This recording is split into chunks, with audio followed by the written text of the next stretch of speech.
Has anyone seen those Snicker ads that are out right now? Those are friggin' driving me crazy. I mean, has anyone seen the one like Snickerection or something? Like what the fuck is that? You know, it's like, that's fucking satisfying if I'm getting a Snickerection. Holy shit. Hey, what the, my favorite is like the peanutectomy. Is that like, now I'm nervous because I know what a vasectomy is, and that involves men's junk, and so a peanutectomy may mean removing nuts, and a Snicker bar is all about the nuts. I mean, we know that. I mean, if you take out the nuts, all you're left with is caramel and you got a Three Musketeer. Who cares about that? So, hey Snickers, newsflash, don't fuck with my nuts, okay? Just keep the nuts in the Snicker bar. Just let me. No, let Nathan leave the nuts where they are, okay? That's great. But yeah, so bus rides are painful. Sometimes smoke comes into the cabin and we all have to run off the bus and run to the local red line stop. But, you know, I love mass transit and I use every form of it. And so the red line is an interesting thing. I don't know if we got some public transport people here in the house. Anyone ride the red line here? Anybody? If you don't, just put up your freaking hand and pretend like you care. But the red line's interesting. You always meet interesting people on there, and there's different events. I like this guy this thing called the slider is what I'm calling it. Basically when you got that guy with the sweaty palm and you're like sharing a pole, and he's up high and you're down low, and he starts sliding, but he doesn't realize it because he's reading Time Magazine and you're reading Time Magazine or whatever, and then all of a sudden there's a moment you're like, we just touched hands, buddy, what's going on? And then you start sliding, but you're running out of pole, and then you're down, and then you're like, slider, dude, come on, give me some pole, bro, give me some pole, come on. And it's just like pole on pole action. It's just like, what the fuck, man? What is up? Yeah. But yeah, what else? God, what else about bro? Oh yeah, these guys. What about that person? Like, I'm pretty tall and I'm kind of, what should I say? I don't mind leaving a seat for the women, you know. I'll stay up and I'll hold the pole, you know, show the guns, kind of flex the guns on the pole, you know. I got my pole here. All of a sudden, we're coming to stop. We gotta stop him. There's that one person that has to get up like before the train stops and expects you to let go of the pole. That pole is the only fucking thing holding you to the train. So if you let go of the pole so that they can squeeze under, like I'm here and they're like doing this kind of under you, and then they give you the excuse me, let go of the pole, we're stopping in a minute. And I'm like, if I let go of the pole, my teeth are going to hit that pole, and then there's blood everywhere. What's up with that? You know, I mean, I hate that person. Just stay fucking seated. When the train comes to a complete stop, get up. There's plenty of time to get off. I do it all the time. That drives me crazy. What else we have? Oh, God, red line. The beast. Oh, this is the one I love. What? Aren't you familiar with that guy that always laughs when the red line is going in the wrong direction? Aren't you do that? I did it.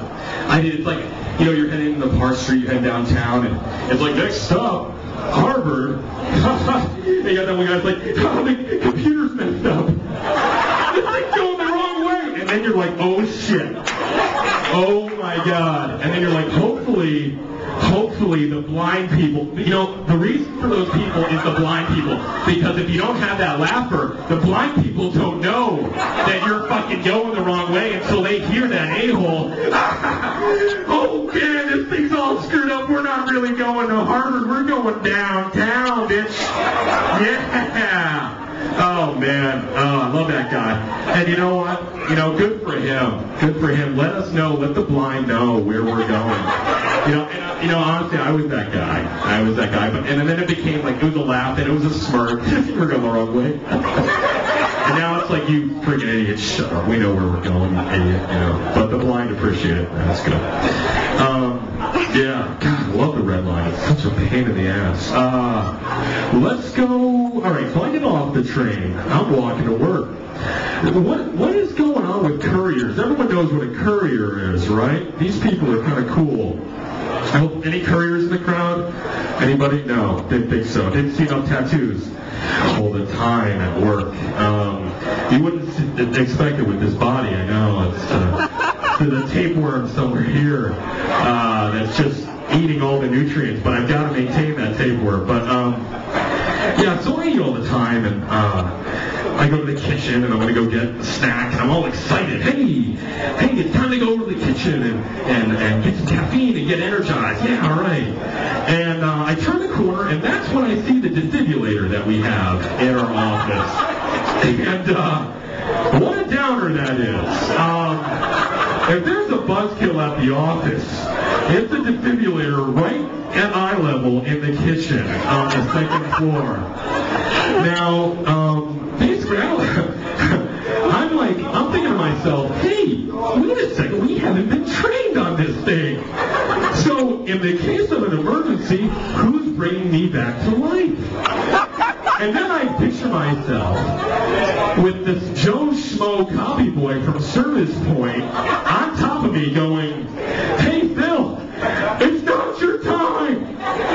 Don't go to the light. Oh, and by the way, Color Pass 2 is down, and I'm sending it out for repair. But stay with me for one more minute. I can't deal with that. I cannot deal with that. So let's just get trained on the defibrillator, and then I'll feel a little bit better.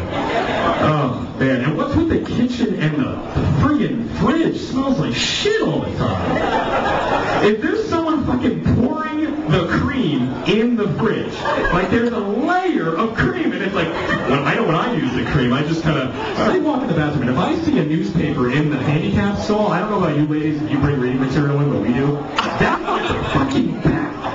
Like, you're like, yeah, I am reading, I'm spending like an hour in here, I'm sitting on that thing, I don't even have to go to the bathroom, I don't even know what I'm doing in here, I'm just going to hang out and read the paper.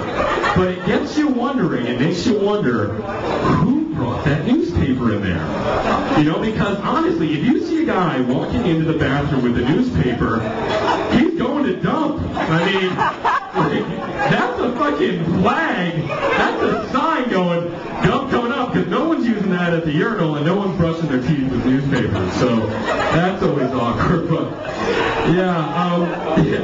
so I brush my teeth after lunch. You know, I've got a roommate who's a dentist, and my mom's a dental hygienist, and there's a lot of pressure on me to do that. And so I'm brushing my teeth, and I see the people come out of the stall, and there's two types of guys from the stall. There's the guy that's on the walk of shame. His head down, and girls, you may do this too. I'm just speaking from experience. But he's the guy with his head down, and if he knows you, he doesn't even say hi. He doesn't want you to know he's there. Hey, goes up, washes his hands, paper towel, see ya, gone, nothing said. Then there's the guy that looks like he just hit the 18th hole, got it in the clown's mouth, at the pitching putt, and just won his family an entire round of free golf at a local putt-putt. He comes up, hey, woo, listen, hey everybody, how's it going? Sunshine in there, just found the rainbow. Phil, brush it, keep it up, bud. Like he didn't, like what was he doing in there, man? What was going on? He's having a great time in there. It's awesome. Like an awesome time. And I love those guys. Those guys are like, dude, you're not fooling me. You just dropped the juice, dude. You just fucking dropped the juice. I know you were in there. I saw you. Yeah. Yeah. Oh, hey, whoa. What's up with those people that don't wash their hands? We got anybody in the crowd? I tried, guys. I tried to weed them out. But because when you're in a stall, you can see who's out there. You can see who it is. Or you get a shoe, or you get like a colored shirt, and you're like, oh, dude, he so did not want you. I'm fucking busted, man. But then you're like, oh, who am I going to tell? And it's not really something you're going to go brag about, right? You're not going to turn. I mean, I have been so tempted to do an EM everyone to everyone in the office, be like, yo, so-and-so didn't wash his hands. What's up with that? Fucking gross. I just touched the same handle. Probably have Hep A. I don't know. Whatever. I don't know. But yeah, so that's a lot of my day in the bathroom. So you're probably asking, when do I work? That's what a lot of people ask. But that's enough comedy for now. I'm going to let the band pick it up from here. I will be back for a second set. So give it up. Thank you. Thank you for coming out. Give it up for the Suburban Sky, guys. Thank you.